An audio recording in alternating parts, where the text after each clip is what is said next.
kako dobro. Mali noćni razgovori, tople ljudske priče uz pregršt sočne glazbe. Tako dobro. Svakog ponedjeljka na Radio Nacionalu Uz Ljudevita Grgurića Grgu. tako dobro. Tako dobro.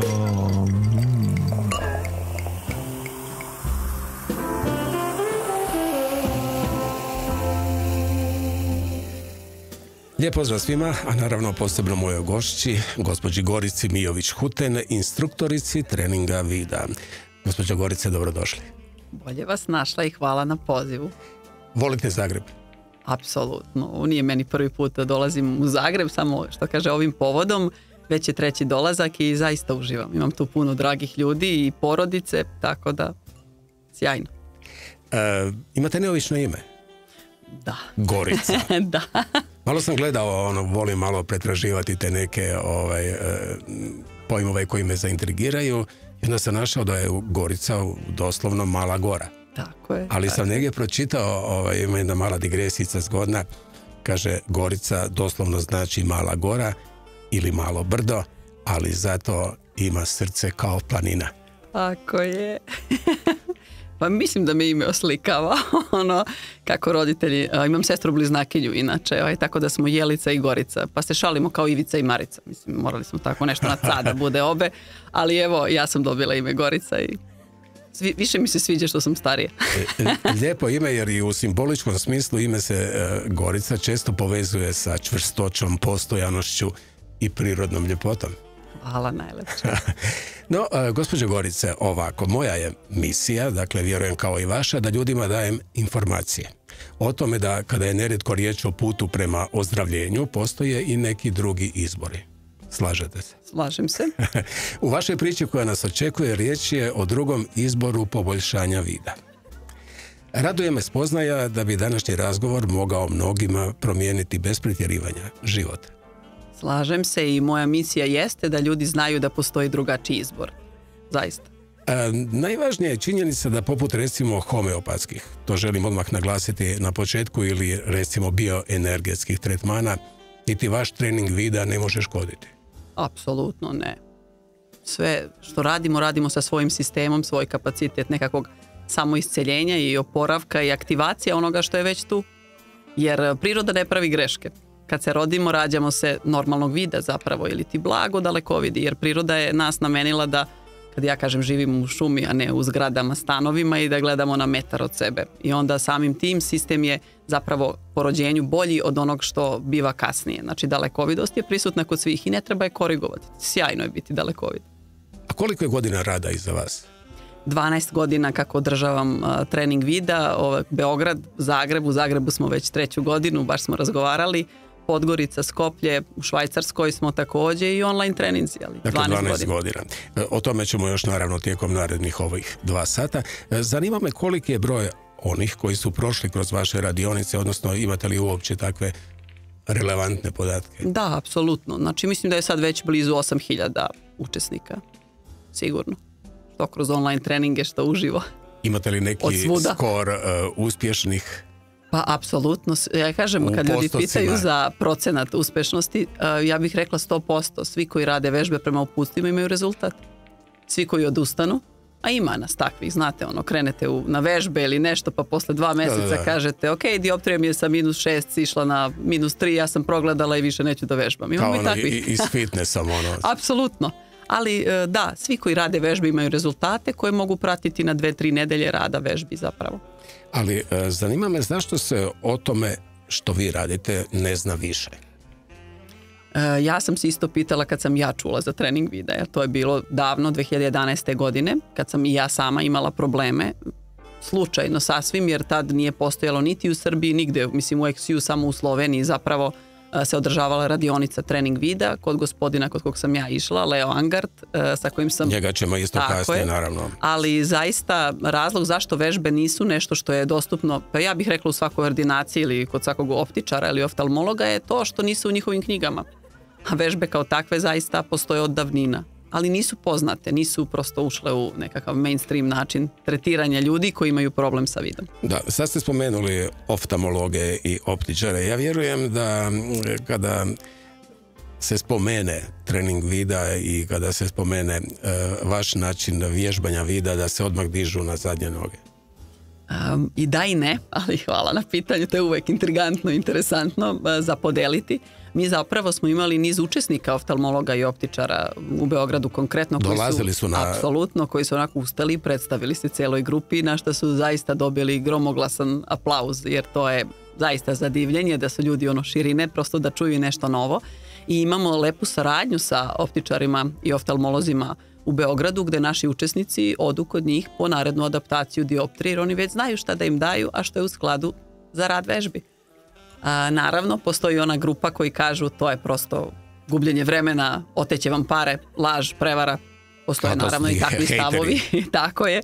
I to je sasvim u redu, ne moraju svi apsolutno da budu informisani o svemu, ali ja se radi informišem pre nego što donosim sud, ali eto, neki baš i ne. Kada bi prihvatili možda vaš način rada s pacijentima, ja vjerujem da bi mnogi od njih, dakle tu prije svega mislim naravno na oftalmologe, mogli baciti svoje diplome. Ja mislim da bi to bio idealan, onako savršen svet, da kada dođete na počni pregled i ustanovi se da imate dioptriju, oni vam kažu hoćete li par nedelja da radite vežbe ili da nosite naočare celog života. Ili leće. Ili leće, tako je. Ja mislim da bi se ljudi opredeljivali da rade ipak vežbe, da tome daju šansu i da nikada ne uđu u začarani krug nošenja naočara ili leća. Ali recimo od ovih koje ste spomenuli, a koji su ipak osjetili potrebu doći na vaše treninge vida, govorimo ponovno o struci, o optičarima i oftalmolozima. Možda su neki optičari došli čisto zato jer su osjetili da bi to mogao biti dobar posao, a neki možda iz potrebe, isto kao i oftalmolozi. Jako je teško promeniti ljude koji su indoktrinirani, kako da vam kažem. Oni su svi tu došli konkretno kad ulaze u problem dva para naočara. Oni imate problem sa daljinom i odjednom se pojavljuje problem sa čitanjem. I sad treba da nosim dva para naočara, postaje jako mučno i sigurna sam da dosta ljudi koji ne slušaju dele taj problem, jer to i ujedno i jeste najveća grupa naših učesnika. Međutim, niko mi se do sada nije obratio, ok, hajde da nekako ovo implementiram u svoju praksu, jer to mislim zahteva i promenu, što kaže, i poslovnog modela i načina rada i jednu drugu ekipu ljudi koji bi to radili, mislim. Svakako, ali nije nešto što je nekako u skladu sa njihovim kako su namenili da rade. I ostaju dalje čvrsti. Tako je. Pri svojem oporave svoj videa kada dođu ljudi, informišu da postoji trening videa, što je super, ali i prosto im daju naočare ili leće po koje su došli. Da, o njihovim načinima rada, da ne kažem pregledima, ćemo također tijekom našeg razgovora. Sada je došao trenutak za jedan kratak glazbeni predah. Zahvaljujem vam na 7 pjesama koje ste odabrali kako bi nam bilo tako dobro. Krećemo redom, pjesma pod nazivom Black Velvet. Dakle, govorimo o Alani Miles. Zašto ona? Ja ne znam, kakvo god da mi je raspoloženje kad pustim tu pesmu, ja se osjećam sjajno. Njen glas, energija, koja je evergreen, ja mislim i za 1000 godina, da prosto muzika iz tog nekog doba je nešto što ja prosto preferiram. Ima tu još nekih zanimljivosti vezanih uz pjesmu koju ste odabrali. Naime, pjesma je posveta Elvisu Presleyu, a metafora Black Velvet u stvari opisuje njegov baršunasti, zavodljivi glas i naravno njegov šarm. Sad, još jedna zanimljivost je i tada je autor teksta, gospodin Christopher Ward, bio tadašnji dečko Alane, otišao 1987. godine kao novinar u Memphis kako bi izvještavao o 10. obljetnici Elvisove smrti, a vratio se impresioniran Elvisovim strastvenim fanovima koje je upoznao i intervjuirao. Govorim to zato jer je na terenu zapisivao njihove izjave od kojih su mnoge korištene baš za izradu teksta. I još jedna mala bizarnost, a to je da je Alana Miles snimala pjesmu Black Velvet ljeti. Dakle, ovako ovo doba u vrlo sparnim uvjetima u studiju u Torontu u kojeg, vjerovali ili ne, nije bilo klima uređaja. Kako bi izdržala vrućinu, a ostala koncentrirana na vokalnu izvedbu, Alana je odlučila pjevati u bikiniju. Ta snimka, dakle, napravljena doslovno u znoju i bez ikakvog dodatnog poliranja, postala je upravo ova verzija koja je osvojila Grammy, a koju ste vi odabrali kao jednu od svojih najpjesama. Hvala na svim ovim detaljima.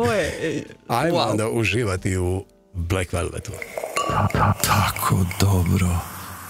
Gospođo Gorice, ajmo malo u povijest. Naime, zvuči gotovo nevjerojatno da je pionir vježbi vida bio oftalmolog, dakle dr. William Bates, koji je prije više od 100 godina, dakle dobro smo čuli, 100 godina ili točnije 1920. godine izdao knjigu na temu Vježbe za bolji vid, u kojoj je otkrio kako vježbama utjecati na kakvoću vida. Dr. William Bates je imao puno uspjeha s djecom i odraslima i sad nameće se logično pitanje. Zašto oftalmolozi i okulisti nisu nastavili njegov rad? Pa mislim da se oni nisu pitali. Da se pitaju nekakve strukture ili institucije, prosto o sistemskoj promjeni zapravo, ajde da se tako izrazimo, udžbenika i načina pristupa ljudima koji imaju probleme funkcije vida. Kao što su dioptrija, astigmatizam, strabizam, lenje oko i tako dalje. Znači to nisu bolesti, to su problemi funkcije. Uglavnom se istraživanja i neki napredak u medicini temelji na bolestima, zapravo ne problemima funkcije. Ko će se bavi istraživanjem, koje vežbe nekom pomažu? To nekako bivaju ljudi alternativci, ja bih rekla, ili neko ko jeste iz struke, naravno ima tu pozadinu, ali prosto vidi tu neke nelogičnosti. William Bates je smatrao, mislim kao što sad možda neko još danas onako logički kad razmišlja, da jako bizarno zvuči kad kažemo svi ćemo jednog dana završiti sa naočarima ili s očivima. Znači svima će oslabiti vid. A dan danas postoje neki baka i deka u svojim 80-im koji mogu da provuku konac kroz iglu. Kako je to moguće? Znači ne mora biti tako. I kada funkcija vida krene da slabi, nešto se može uraditi po tom pitanju. Mislim, baš kao i za kičmu ili bilo koji drugi deo tela gde prosto gubi se postura, odnosno performanse. Ali, naravno uvijek ima taj čarobni ali, srećom njegov je rad prepoznao vama dobro poznat gospodin Leo Angard. Yes. Čovjek koji je rodom iz Danske i koji je nosio naočale 26 godina. Imao dioptriju -5,5. Tako je. Leo Angard je imao veliki problem, bez obzira što dioptrija -5 nije među najvećim, recimo, s kojima se susrećemo u okviru treninga vida, ali jednostavno je postojao veliki zamor vezano za oči, jer on se zapravo čovjek bavio radom na kompjuteru. Stoga ekran kao takav je i u to neko vreme davnije mnogo zaista smetao. Mislim negdje 92. godina da kad je on pronašao prve vežbe i krenuo da ih radi u knjizi. Nije samo bila u pitanju knjiga Williama Batesa, već i knjiga autora iz Indije koja priča na temu prane energije. Kako očima vratiti energiju zapravo, jer kogod nosi dioptriju, nedostaje energije u očima. Tako da ima tu apstraktnih stvari ovako i on je samo neko ko je bio uporan i samo inicijativno adaptirao tu dioptriju ka nižim kako je video da pravi progres, znači ček da oslobodim put za još progresa, jel tako? Jer ne mogu nositi istu dioptriju i očekivati da se desi manja. I nakon toga, kao i svaki čovjek kad dosegne tako nešto, je pričao svima o tome. Onda su mu rekli, ajde da mi skupimo grupu ljudi da ti nama lepo to pričaš, da nas naučiš. I tako je to krenulo, kao nekakvi krugovi ljudi bez ikakvih sad tu momenata financijskih niti plaćanja, znači prosto je želeo da prenese svima. Istu stvar sam i ja radila blizu godinu dana nakon što sam oporavila svoj vid. Da, ali ne znam da li je točan podatak da je Leo uspio napraviti to što je napravio, a to je povratiti svoj normalni vid u neka 3 mjeseca. Tako je. I on je navodno još uvijek odlično vidi. Apsolutno. Ja i Leo smo se vidjeli 2021. godine. To je naša bila zadnja radionica koju smo držali zajedno. Znači 8 godina smo sarađivali. I svaki put kad bi došao, ja bih pred učesnicima uzela mobilni telefon i na našem jeziku, latinična naravno slova, bi ga pitala, ok, sad čitaj. I onako staviš čoveku od 80 godina ovako blizu telefon i on kaže, pa ne misliš valjda da sam naučio srpski, ne mislim, ali bi spelovao. Dakle. Da. I onda je jasno da čovek vidi, što je fascinantno. 77 godina. Da, 80. 2021. napunio, znači slavili smo zajedno. Svaka čast. Ovo što ste ispričali da je dobijete neki svoj klik za održavanje radionica diljem svijeta, ako je došao spontano, navodno, u San Francisku. Tako je. 96. godine. Tako je. I njegove su vježbe u stvari kasnije nadograđene, rekao bih, od dotadašnjeg znanja kojeg je u svojoj knjizi, kada govorimo o poboljšanju vida, opisivao dr. William Bates. Tako je. I što? Leo je ovim vježbama doktora Williama Batesa dodao nove vježbe. Da. Vi, jeste li možda vi dodavali neke vježbe? Jesmo i dosta je postojećih vježbi zapravo adaptirano. Imali smo grupu učesnika koji bi probali nešto drugačije, da vidimo da li to može brže i efektnije i lakše i fleksibilnije, jer ipak kada imate obavezu da radite te vježbe, mora se prosto naći neka dinamika koja je izvodljiva. I zapravo sa tih svojih 10 učesnika smo pokazali sami sebi da to može. Znači, dosta stvari jeste promenjeno i dosta je veći osvrt na kad radiš vežbu da je radiš prisutno.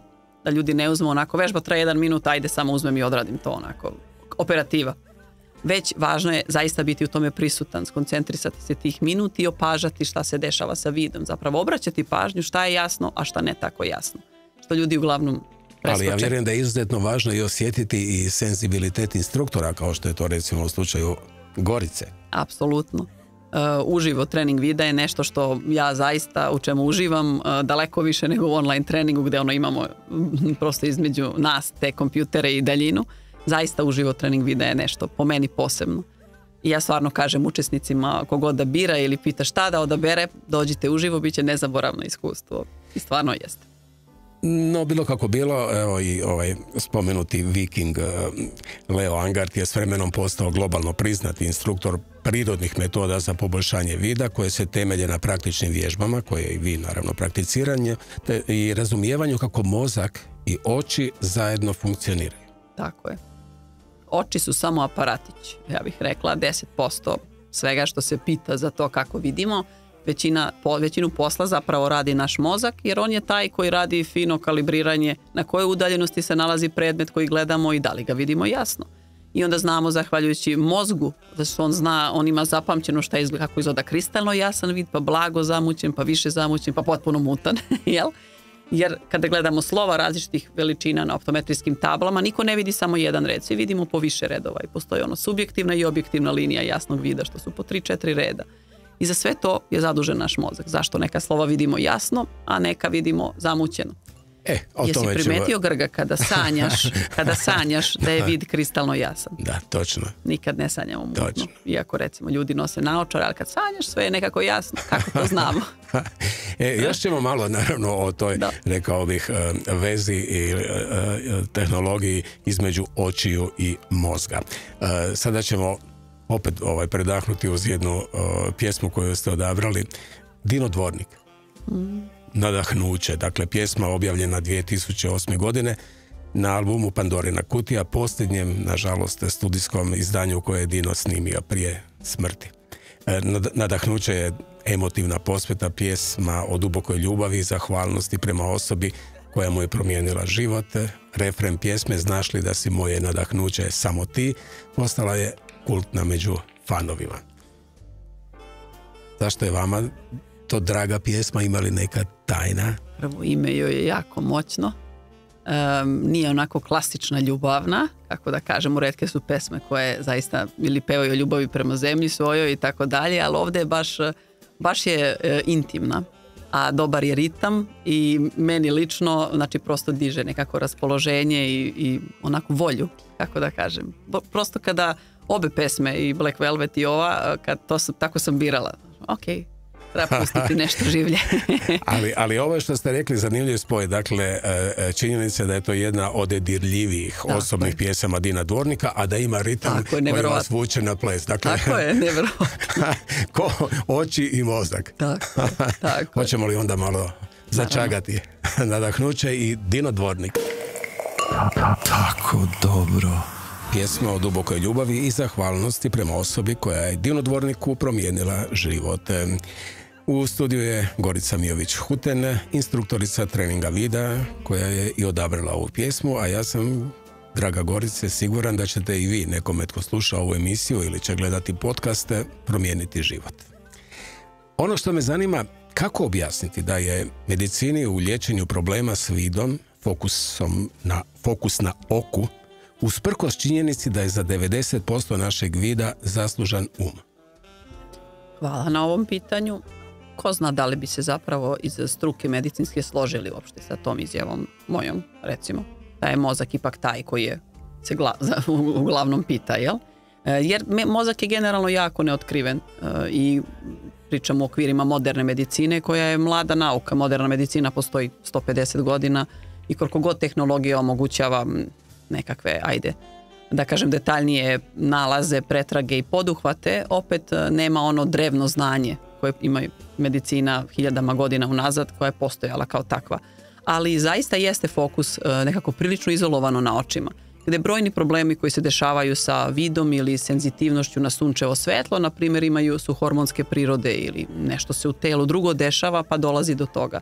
Što se tiče samog vida, performansi vida u smislu dioptrije i tako dalje, strabizma, lenjeg oka, operacije koje se rade zaista konkretno kod problema sa koordinacijom očiju se rade na pogrešnom mestu. To je moje iskustvo, dokaz nakon 12 godina rada, toliko dece i odraslih koji su bili na radionici sa 1, 2 ili 3 neuspele operacije strabizma, gde efekat bude tu nakon operacije, prosto da oko je u osi, više ne beži, oči izgledaju koordinisano, međutim 3 do 6 do 9 meseci nakon toga oko opet krene da luta, što bude jako razočaravajuće za roditelje, za porodice koje su svi investirani prosto u to da se to nekako reši. Međutim, ni garancija ne postoji, niti ih oni koji rade operacije ne garancije zapravo i to jeste pošteno. Ali roditelji prosto ne nađu drugu opciju i onda se upuste u tako nešto, što bude jako razočaravajuće. A opet igrali smo se sa očnim mišićima, nešto se tu zatezalo ili seklo, gde je zapravo šteta trajna. Ne možemo da vratimo u prvobitno stanje. Da, sad ste spomenuli očne mišiće, navodno ima 9 očnih mišića. Da. 40% svoje energije mozak troši kako bi upravljao upravo tim očnim mišićima, to je točan podatak. Tako je. Mozak je dakle taj koji kalibrira očne mišiće i u svemu tome je, kao što ste i vi rekli, mozak ključan. Tako je. Mozak je taj koji, znači naša sinhronizacija uopšte tela, recimo sportisti kada igramo tenis, pričamo, da oči ne rade kako treba zajedno i da tu nije mozak koji radi brz obračun gde će ta loptica da sleti, mi nikada ne bismo, teniser nikada ne bi stigao lopticu koja je udarena 150-200 km na sat, da je prosto vrati.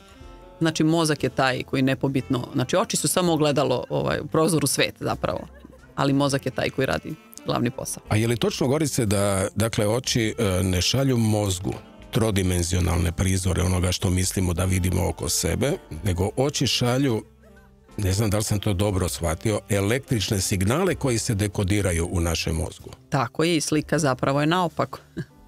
Mozak je taj koji je u stvari okrene. I čekajte, i tek kada mozak dekodira te signale u prividnu trodimenzionalnu, recimo to tako, realnost, svijet za koji vjerujemo da je naše okruženje počinje stvarno i postojati. Tako je. Dakle, sve što se događa, ajmo zaključiti, u našim mozgovima događa se na, ja bih čak rekao, na, ne znam, jednoj razini iluzije. Jest, upravo je tako. Nema puno logike nama kad bi ovako. Pa da zakucamo onda, dakle, mi vidimo samo ono što nam mozak kaže da vidimo. Da. I to je tako? Da. Dobro. Malo nas se pita kako su danas moje oči.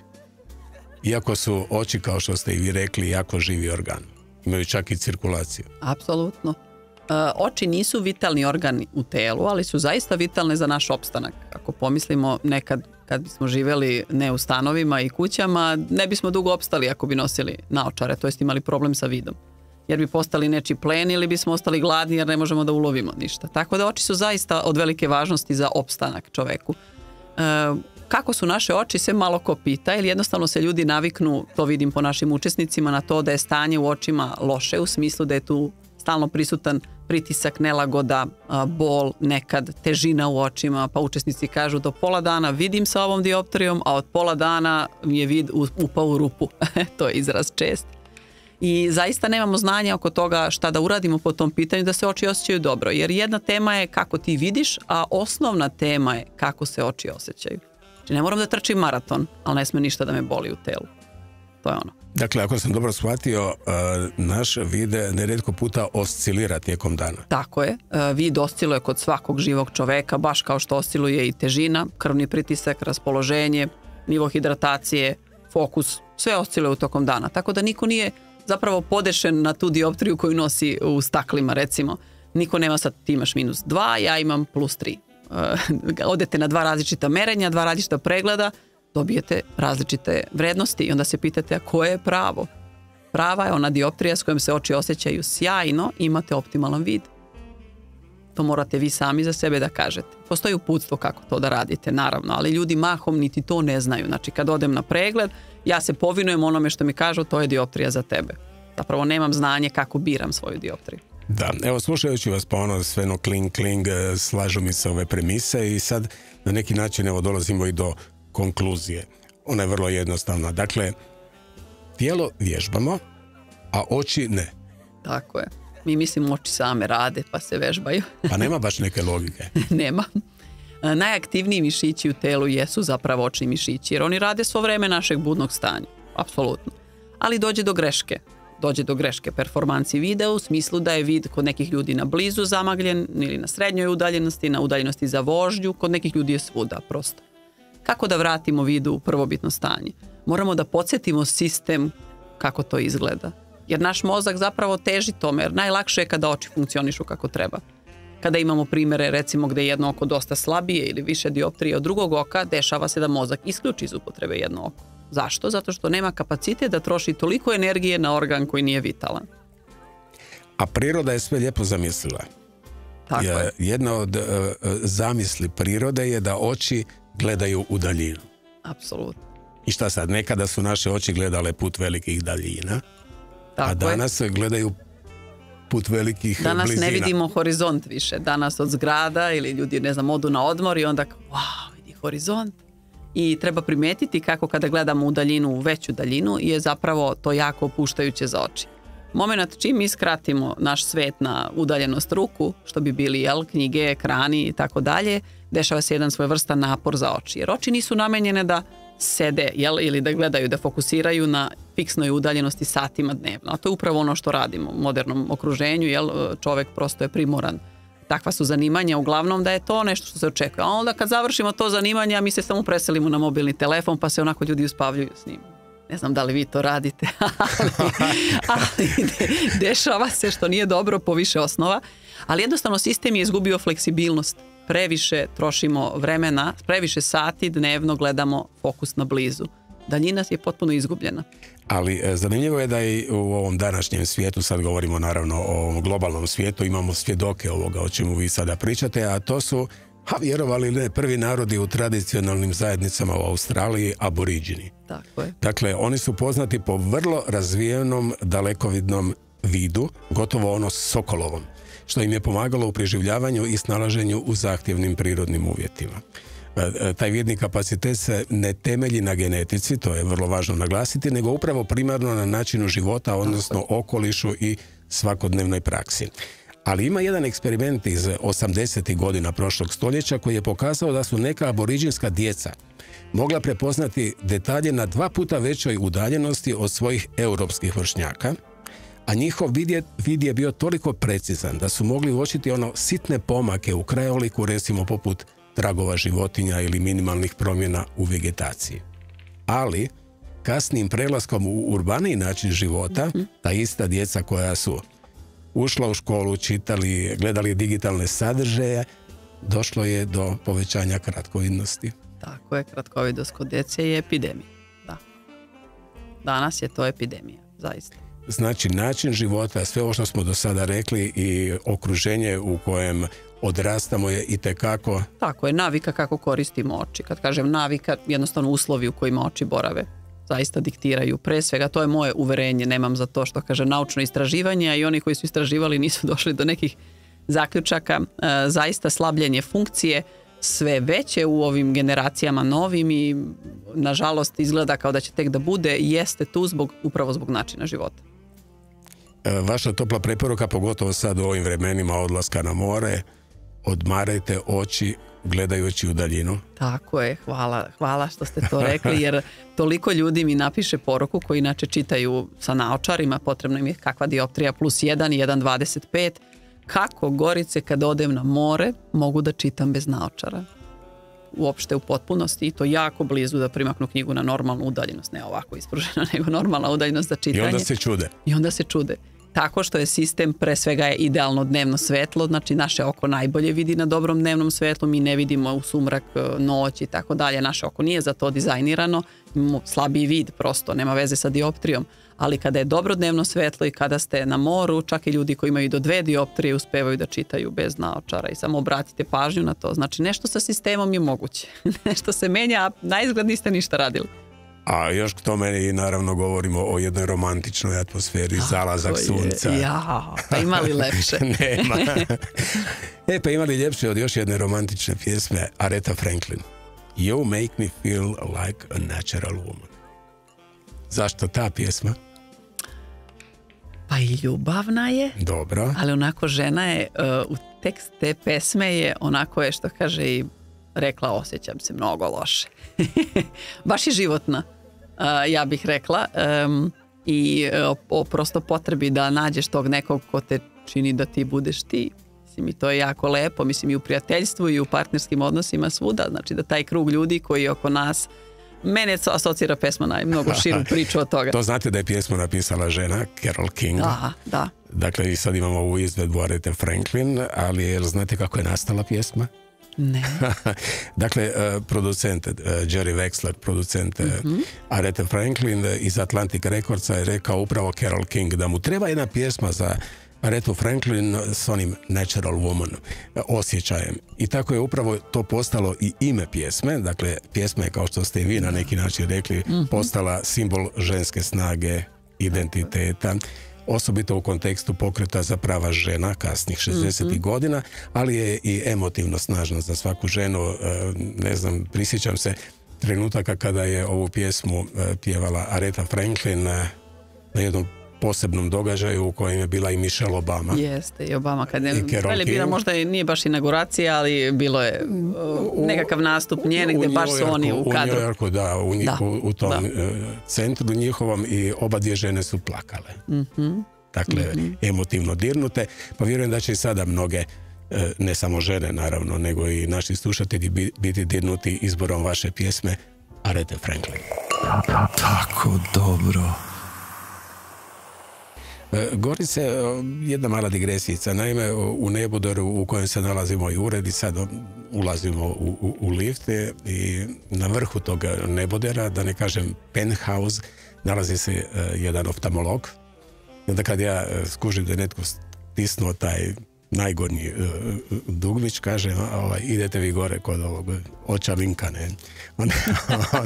Oni kažu dobro i onda je onako dok putujemo, samo kratko kažem, pogotovo sad kad sam počeo pripremati susret s vama, je vam poznato da svoj vid možete recimo oporaviti nekim određenim vježbama i na neki način, ne na neki, nego vjerojatno reći zauvijek s Bogom, lećama ili naočalama.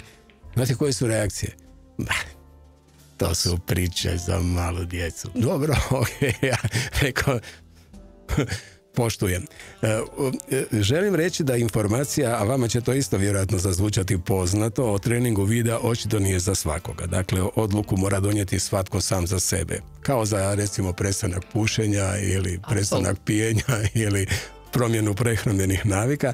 Ali ono što sam želio postići ovim uvodom, to je nekako i vas uvući u tu priču, jer ovo ništa nije čudno. Poznato mi je da ste vi bili jako skeptični kada je riječ o vježbama vida. Da, apsolutno, jer nisam poznavala nikoga ko je zapravo postigao uspeh. A i taj od kog sam čula za preporuku, kaže, moja deca su bila na radionici, oporavili su svoj vid. Koliko tvoja deca imaju godina? Pa to su deca, nisu odrasli kao ja. 13 godina je to bilo, prije 13 godina. Dobro. Već 14. Da, sad 14. Ali čula sam da postoji trening vida. 2011. Jeste. Čula sam da postoji trening vida, rekla sam ja imam dijagnozu kratkovidost, astigmatizam, keratokonus, tamo ne piše da se to rešava vežbama, pritom to mogu deca, ne mogu odrasli i apsolutno nisam bila voljna ni da probam. Znači, ne radi se samo o skepticizmu, nego o jednom velikom razočaranju u to što mi se dešava, jer meni je vid zaista oslabio jako brzo kroz period od 4 godine i da završite tako da su mi 2 oftalmologa u Americi i onda kod nas u Beogradu rekli da je neophodna transplantacija rožnjača. Znači, pripremali su vas za operaciju? Tako je. Oko moje 30. godine, u tom momentu imam 26. Tako, 27. Tako da zvučalo je jako loše. Wow, a te 2011. znači sad govorimo prije 14 godina, u Ljubljanu dolazi Viking. Da, dolazi Viking u Ljubljanu, mi se šalimo Bledoliki, pošto je onako baš visoki i providan. Da, Leo Angard. I tko vas je nagovorio? Kako ste ipak pristali otići u Ljubljanu? Nagovorio me drugi instruktor treninga vida, verovao ili ne, Marijan Brvar, to je moj prijatelj dugogodišnji, sadašnji moj saradnik, a ja sam u tom momentu i on meni bio direktor. Mi smo radili zajedno razvoj softvera, znači 8 godina zapravo. Dobro. I odatle se znamo i čovjek mi kaže postoje vežbe na koje ja neću da odem, međutim, kako ja kažem, smeste mi pa na kraju ipak otputujem u tu Ljubljanu gdje ulazim velika grupa ljudi i sad imalo nas je parči koji imaju, moj problem je veći od tvog, jel tako? Mislim, svakom je svoj problem najgori, ali sam zaista bila i sama nezadovoljna na toj radionici zato što su non-stop bile prisutne misli da li ću ja ovo moći. Mislim, ja idem da naučim te vežbe, daću sve od sebe, ali nisam verovala, čak ni tada. Koliko je to interesantno. Dobro, i koliko ste tako u tom nepovjerenju živjeli, ali ste marljivo radili te vježbe? Tako je, jer moramo dati šansu. Mislim, ne možemo, onda se vjerojatno rade testovi progresije. Tako je, postoje testovi uz pomoću kojih pratimo imali progresa, da ne bude neko ti kaže majke mi vidiš jasnije. Kad je počeo progres? 3 nedelje rada vežbi, pritom ja sam neko ko je suštinski nakon toga radila vežbe jako intenzivno. Oprostite, moram vas prekinuti, samo da bi još jednom ponovio. Dakle, imali ste dioptriju -4. Tako je. Pa astigmatizam i dijagnoza keratokonusa, za koju je preporuka, kao što ste rekli, bila operacija. Da. Za one koji možda ne znaju što je keratokonus, to je bolest rožnice. Tako je, to zovu bolest rožnjače, ja to zovem nejednaka zategnutost u sva 4 očna mišića koja su pravilno raspoređena, kao na krst oko očiju, gdje kada prosto oko povučete oko na sve strane, ne postoji ugao da bi oni za korekciju astigmatizma mogli da pronađu dobro rješenje. I onda sam ja nosila tvrda sočiva sa kojima uopšte nisam vidjela i nisam mogla da vozim, što je bilo za mene zaista tragično i baš ozbiljan hendikep, jer sam u tom momentu živjela u Americi gdje više prosto ne ide da vozim. Vozili su mene, jel tako, gdje god treba da idem. Ali keratokonus je nešto što se u većini primjera može rešiti vežbama. I zaista je tako. Imamo dosta učesnika koji dolaze sa istom dijagnozom. Dakle, sve što ste rekli, dakle, ti simptomi keratokonusa su zamućen ili iskrivljeni vid, pa onda česte promjene dioptrije. Tako je, česte promjene dioptrije i jednostavno nemogućnost da se vidi jasno čak i sa tvrdim. One duhove pojave oko slova i svjetala. Da, zaista je bilo kao duhovi, dupliran tekst, kao titlovi na TV-u su bili 4 reda teksta, a gde se razmazivanje ide pod uglom, kako da kažem. I dobro, i znači sve ovo što smo sada nabrojali, nakon 3 tjedna počinju se pojavljivati progres. Rezultati, znači kreće progres oporavka. I kaže Gorica, ja sam bila uzbuđena da nastavim, iako sam je stalno bila prisutna misao da li će moći do kraja. Oprostite, oftalmolozi, jesu li vam dali podršku ili ne? Ne. Aha, dobro. Apsolutno, jednoglasno ne. Otiđi, ali ajde, sirota puno plače, sekira se oko svog vida, nek ide. To je bio stav. I zaista sam tad bila, mislim, potpuno druga osoba, vrlo je šta više i zatvorena za neke, pa ne za alternativne metode, ali za nekakvu, ajde kažem, veru u nemoguće. Mislim, to je stvarno izgledalo nemoguće. Ja sad sam sposobna da se vratim u taj osjećaj, vrlo je intenzivan bio. Da, nemoguće. Ali vi ste, Gorice draga, jedna u nizu mojih gošća ili gostiju koji potvrđuju ono što je, ja nerijetko puta apostrofiram, a to je misao velikog Nila Donalda Walsha, čovjeka koji je napisao Razgovore s Bogom, a koji je rekao, niste ni svjesni koliko stvari u životu za koje ste mislili da su najgore koje vam se događaju, mogu postići najbolje rezultate. Tako je. To se vama dogodilo upravo tako. Vi vjerojatno nikada ne bi bili u ovom poslu, a da niste prošli sve ovo o čemu sam pričao. Da mi je neko rekao, odlaziš da oporaviš svoj vid i veruj da ćeš jednog dana ti time da se baviš, ja bih rekla, nema šanse. I da će ti to biti profesija. Tako je. Wow. Da. I treba li boljeg dokaza za ovo sve o čemu sad pričamo? Potpuno ste u pravu. No, bilo kako bilo, još jedno ću naglasiti, od travnja 2012. Dakle 4. mjesec 2012. Gorica ne nosi leće. Da. I slavim svakog sljedećeg travnja. Svake sljedeće godine je za mene ono jubilej. Da. Jer vid je stabilan, nikakve vežbe uopšte nemam potrebu da radim. Nekad u zimskim mesecima, kada smo inače više u zatvorenom, pred ekranima i tako dalje, osjetim zamor očiju od ekrana isključivo.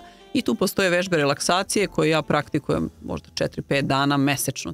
Samo kada osjetim potrebu. I tako održavam zapravo dobro stanje očiju.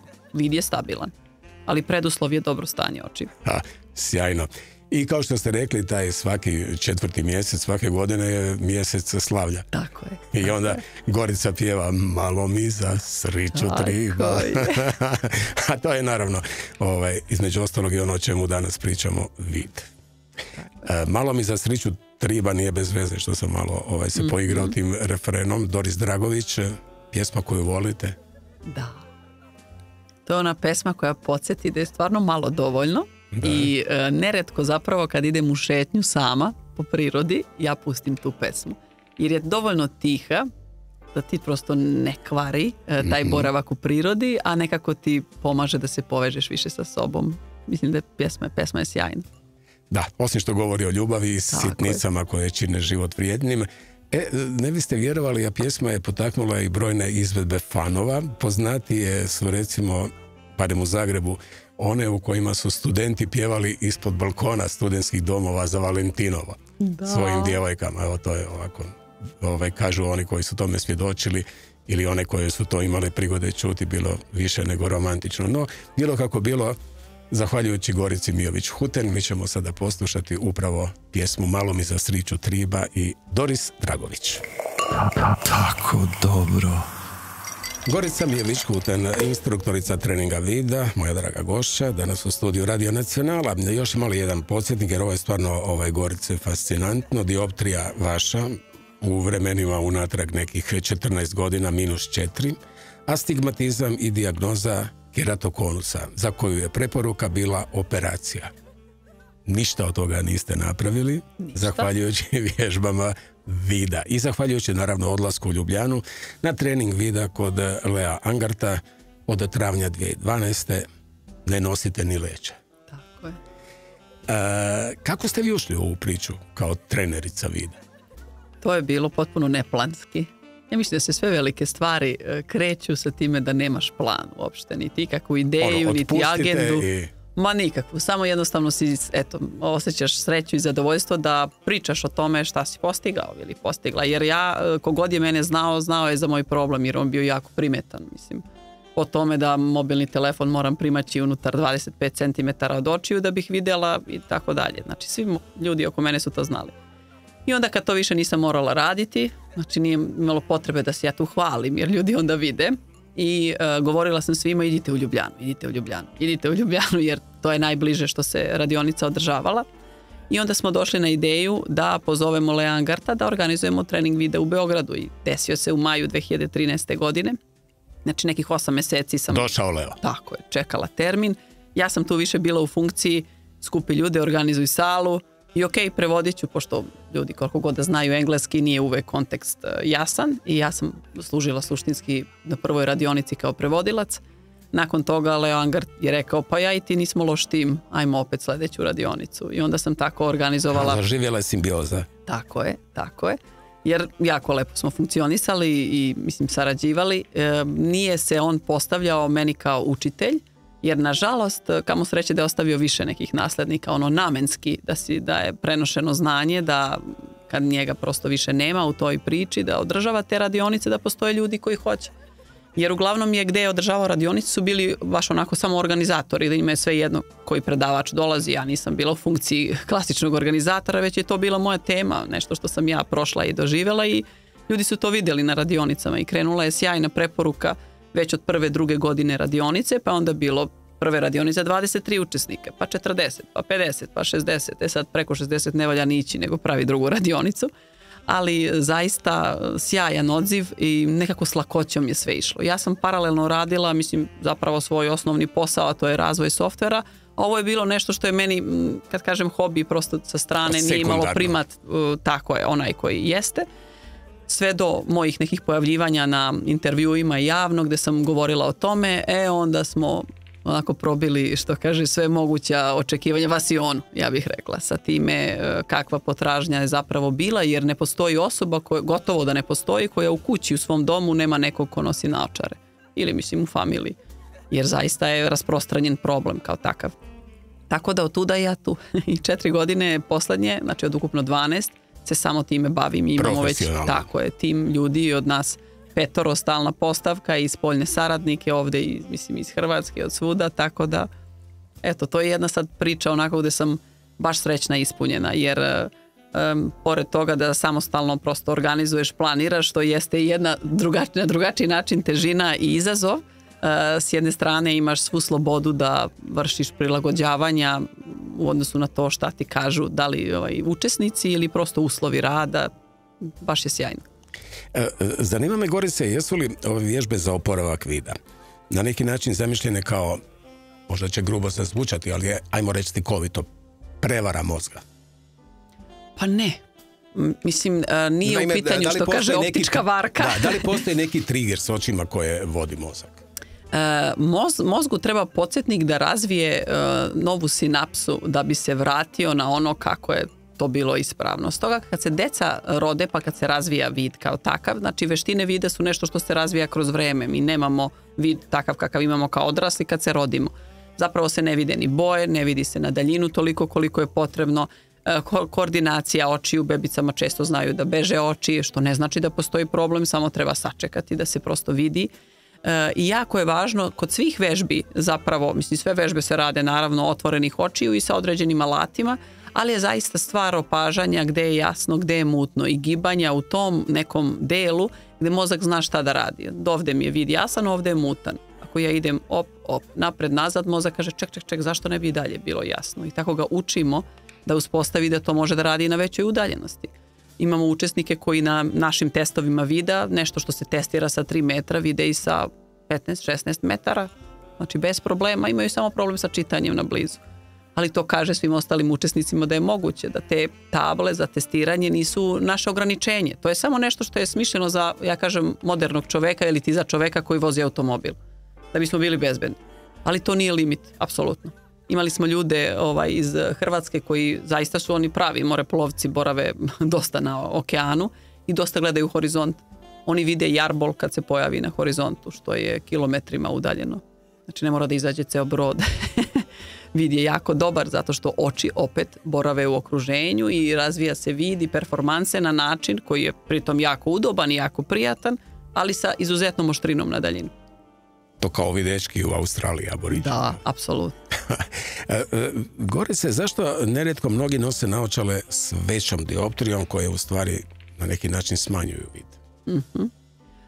Nažalost, nešto se desi u procesu testiranja vida i ljudi završe sa prejakom korekcijom.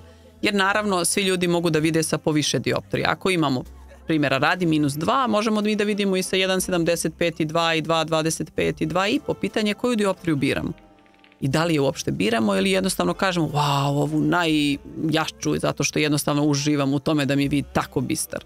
Ali onda je poenta priče, ako je to korekcija preko 100% i već 100%, tvoj sistem iza toga ne radi apsolutno ništa. I sistem se ulenjuje i uslovi za brži rast dioptrije nego što bi se to prirodno dešavalo su apsolutno tu. I pogodite šta će se desiti, dioptrija će rasti. Zašto? Jer naš sistem nema izbor. Ceo posao sistema vida očiju je da se adaptira. Ako mi teramo oči da gledaju sa dioptrijom 2,5, a dioptrija je 2, oči ne mogu da vide kroz ta stakla bez da razviju dioptriju koju stakla. I dobijaju zadatak koji nije željen. To je zakon fizike. Nema što kaže hoćeš, nećeš. Znači opet igru vodi mozak. Tako je. Mozak teži da prilagodi. Jasno. Strabizam i astigmatizam. Dakle, dva često, vjerujem, složit ćemo se, zamijenjena, ali vrlo različita problema s vidom. Dakle, strabizam u govoru često zvan razrokost. Tako je. Ili škiljavost. Tako je. Radi se o poremećaju položaja očiju. Tako je. Oči nisu u osi i manje više to što to estetski zaista zna da izgleda strašno i utiče ljudima i mladim ljudima, deci također na samopouzdanje, jer zaista prosto remeti izgled. Ljudi mi često kažu, razgovaram sa sagovornikom, oko mi pobegne i osobi postane neprijatno, jer nismo sigurni da li me gledaš, da li sad komuniciramo ili je potrebna nekakva pauza. Razrokost, problematika glavna je ta što jedno oko nije uključeno u rad uopšte. Dakle, želite reći da oči ne surađuju pravilno. Tako je. Jedno oko je tu, na njemu postoji slika, znači ima vida, obavezno je mutan i obavezno se gotovo ne može regulisati ni jednom dioptrijom. I što onda mozak često ignorira sliku iz jednog oka? Tako je. I ne vidite 3D. Na primjer, ako odemo da gledamo u kino, 3D projekciju, jednostavno ne vidite to. Za vas je sve što kaže ravno. Ali ona, prostite, mora ignorirati jedno oko da tako ne je. bi imao dvostruku sliku. Tako je, previše napora i nema način, ne ume da ga uključi nazad. I onda je tipična praksa da kod struke da se oko prekriva flasterom. Znači prekriju potpunosti jedno oko da bi drugo radilo, što je potpuno kontra onom problemu koji postoji. Problem je što ne znamo kako da koristimo dva oka zajedno. Znamo jedno po jedno. Kada pokrijem jedno, naravno da će ovo jedno... I tu pomažu vježbe videa. Tako je, apsolutno. Učesnicima koji imaju strabizam, koji su imali operacije strabizma, pa operacije nisu uspjele, također. Astigmatizam. Dakle, to je, sad ovo će biti intrigantno za mnoge, dakle, to je kada oblik oka, točnije ročnice ili leće, nije savršeno okrugao. Tako je, to je posljedica nastanka strabizma. On je dakle eliptičan kao ragbi, recimo lopta, da budemo slikoviti, pa se svjetlost ne fokusira ispravno na mrežnicu. Tako je. I tu znaju onako kako ljudi koji imaju astigmatizam ili cilindri, to je inače jedna te ista stvar, da znate. Prosto kad je sumrak ili noć, farovi, svetla ulična, znaju da budu onako izduženi, elipsasti. Nije onako tačkica, pa kao, ok, imam neku senku. Dakle, to je zamućen ili iskrivljeni vid. Tako je. Na blizu i naravno na daleko. Tako je, mogu biti različite vrednosti. Glavobolje, apsolutno, poteškoće sa vožnjom, noćnom vožnjom, izuzetno naporno. Da. Najčešće je navodno uzrok nasljedan? Ne. Nije nasljedan? Astigmatizam nije nešto što možete da nasledite od roditelja, niti jedan problem funkcije vida, niti dioptrija. Bez obzira što možda roditelj ima taj problem, imate i vi. Kod mene to nije bio slučaj. Evo, moji roditelji nemaju ni jedan problem sa vidom, ja sam imala, brat nema problem, mislim, i tako dalje. Jednostavno dolazi do anomalija gde neki učesnici, ljudi samo imaju astigmatizam, uopšte nemaju dioptriju, ali obično je u paketu sa dioptrijom. Može li se anulirati astigmatizam? Naravno da da. Vežbom. Mnogi ne vjeruju. Postoji jedna jedina vežba. Da je moguće, dakle, vježbama anulirati astigmatizam. Ja kažem, kad ti je dovoljno muka od svog problema, onda se odlučiš da probaš i ludost. Pa neko ovo bude ludost, ali ne možemo da napravimo štetu, to je sigurno. Znači, nijedna vežba ne može da napravi nekakav kontraefekat, a šta je teško probati 2-3 nedelje i sam se uveriti. Sjajno. Sad ćemo se nakratko dotaknuti. Imam tu dva pitanja koja sam izdvojio, jer kad se objavilo da nam dolazite u goste, onda naravno ljudski poslati pitanje. Tako da recimo, evo, imamo pitanje jedne slušateljice kojoj je dijagnosticiran astigmatizam i strabizam, navodno od 2. godine. S 20 godina je dijagnosticirano da je atrofirala komunikacija između lijevog oka i mozga. Što kaže Gorica? Da, to je strabizam. No, ja nisam iz struke gde se bavim aparaturom i snimanjem šta se dešava oko očiju i za očiju, tako da ta reč atrofija meni zvuči izuzetno apstraktno, iskreno, jer da bi nešto atrofiralo mora da uopšte prosto nije u upotrebi, a dokle god se oko pomera, znači u upotrebi je apsolutno.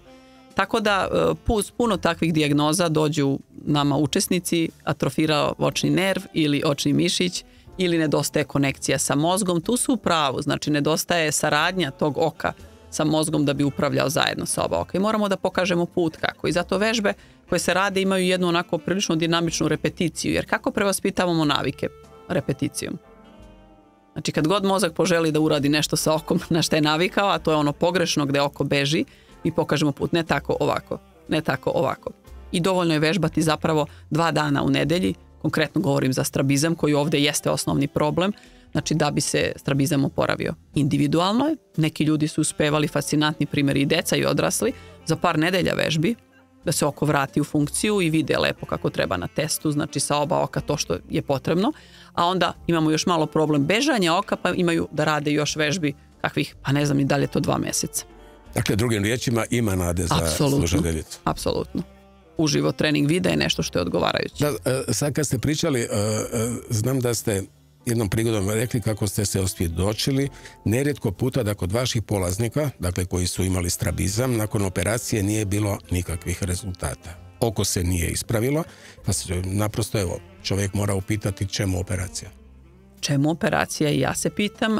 Ne kažem da na svetu ne postoji uspešan primjer operacije, samo kažem da ga ja ne poznajem, a zaista je ogroman broj učesnika prošao kroz trening videa. Ajde da ne pričam nakon 2-3 godine, ali nakon 12 godina zaista sa samopouzdanjem mogu da kažem da je zaista besmisleno raditi operaciju strabizma, najiskrenije rečeno.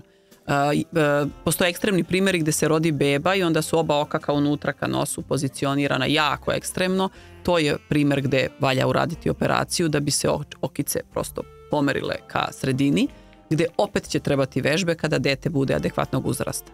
Sva starija deca, 2, 3, 4, 5, 6 i ovi stari, imamo i odrasle učesnike, zašto njima ne rade operacije ili ne prekrivaju oko, zato što niko ne bi okolo hodao sa prekrivenim okom. Da to radi, prosto viđali bi mnogo uspešnijih, mislim, viđali bi bilo kakav primjer. Ja žudim za tim da mi se neko javi. Bila jedna devojka koja je napisala na Instagramu poruku i rekla je, kod mene je uspelo. Ja sam rekla, imate besplatan test, vi ćete biti fascinantni, fascinirat ću se ako jeste. Testirali smo, postoji problem s koordinacijom. Nema strabizam, ali ne koristi oba oka sinhronizovano. Znači i dalje problem nije rešen do kraja. I onda ona kaže, pa da, na tom oku mi je mutan vid sa bilo kojom dioptrijom da nosim. Znači nije dobro. Tako da zaista nije dobar posao. Ovo će zasigurno razveseliti našu slušateljicu.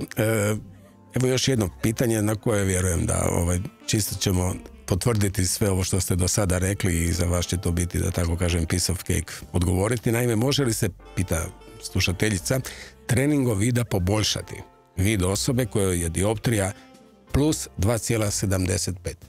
Naravno da da. A ovom prilikom pozdravljam osobu koja je uputila pitanje i sigurno ovo što ću reći će se prepoznati. Ako je za čitanje dioptrija 2,75, 2,5, već postoji problem sa vidom na daljinu. Dakle, vid ni na daljinu nije jasan. I za oba problema postoje vežbe. Jer moment kad dioptrija za čitanje pređe plus 2, ta dalekovidost se zapravo gubi. Pa nose ljudi i plus korekciju za daljinu, manju od ove za čitanje. Ako nam možete reći koji su, recimo da tako kažem, rekorderi dioptrija u vašoj praksi kada govorimo o dalekovidnim, odnosno kratkovidnim osobama? Imali smo učesnike koji su uspješno oporavili vid od dioptrija minus 14 do plus 9. Minus 14? Tako je. Do plus 9. Dakle, ovo je 3 puta plus 9 Jeste. u odnosu na pročitani upit.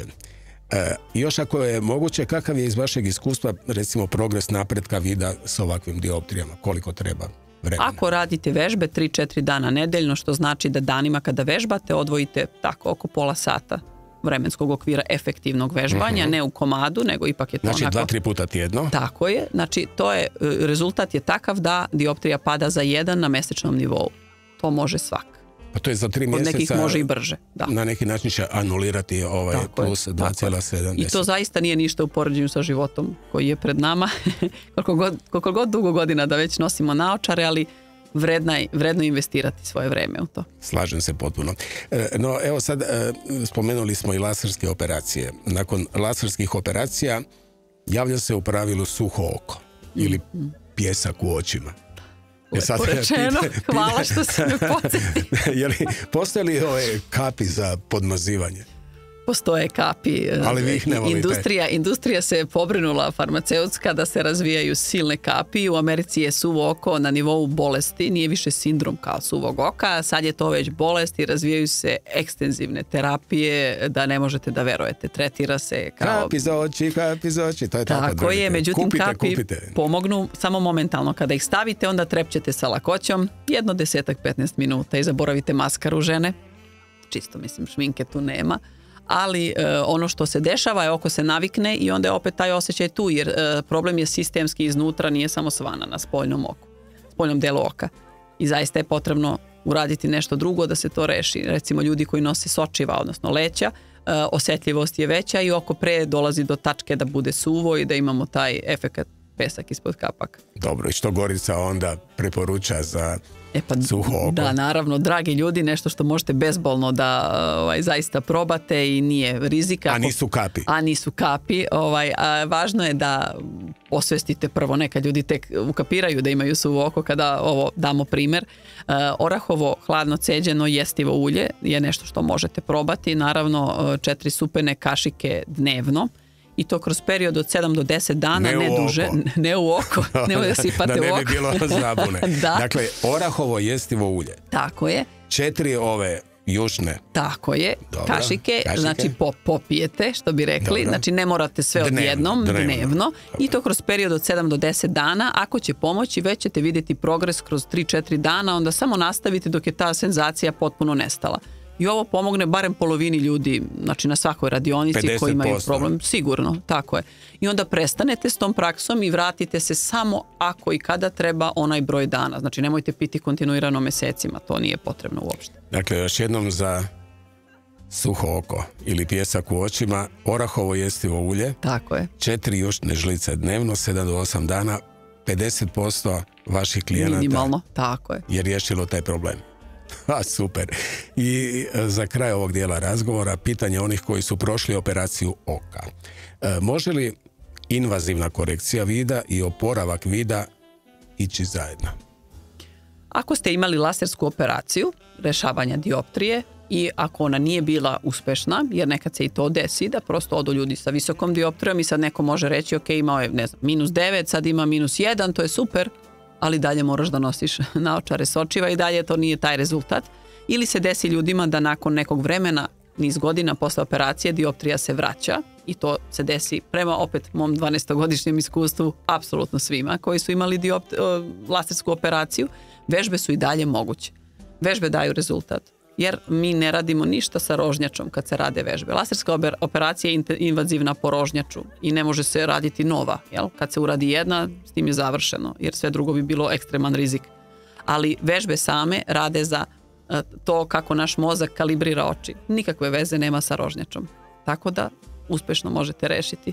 Znači, opet, razvodna kutija je glavna u ovoj priči. Tako je. Gorice, ovo je meni fascinantno. Tako da je ovo trenutak kad ćemo malo predahnuti uz novu pjesmu po vašem odabiru. Opa, Leni Krevec. Sad mnoge slušateljice, wow, Leni Krevec. Čovjek stvarno, evo ja kao moj muškarac moram reći, sjajno izgleda, iako ima lijepi broj godina, ali jako pazi na sebe, dakle jako je osviješten što se tiče prehrane, vegetarijanac. Veoma, da. Da, odlično čovjek izgleda i u tim svojim godinama. Pjesmu koju ste odabrali, American Woman, inače tu originalnu pjesmu iz 70. godine je napisao kanadski sastav The Guess Who. Dakle, oni su napisali tu pjesmu, a Krevec ju je obradio za soundtrack filma u kojem je glavni lik taj Austin Powers, ekscentrični, pretjerano samouvjereni britanski špijun iz 60. godina. Znate tu facu, naravno.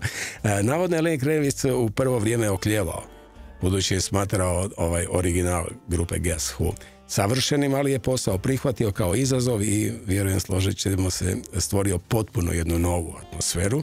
Iako je originalna verzija imala proturatne i na neki način socijalne aluzije, dakle, ne treba mi tvoj ratni stroj, Krevecov aranžman stavlja naglasak na seksualnost i karizmu žene. Iz filma na koju baca oko, a tko drugi nego Austin Powers.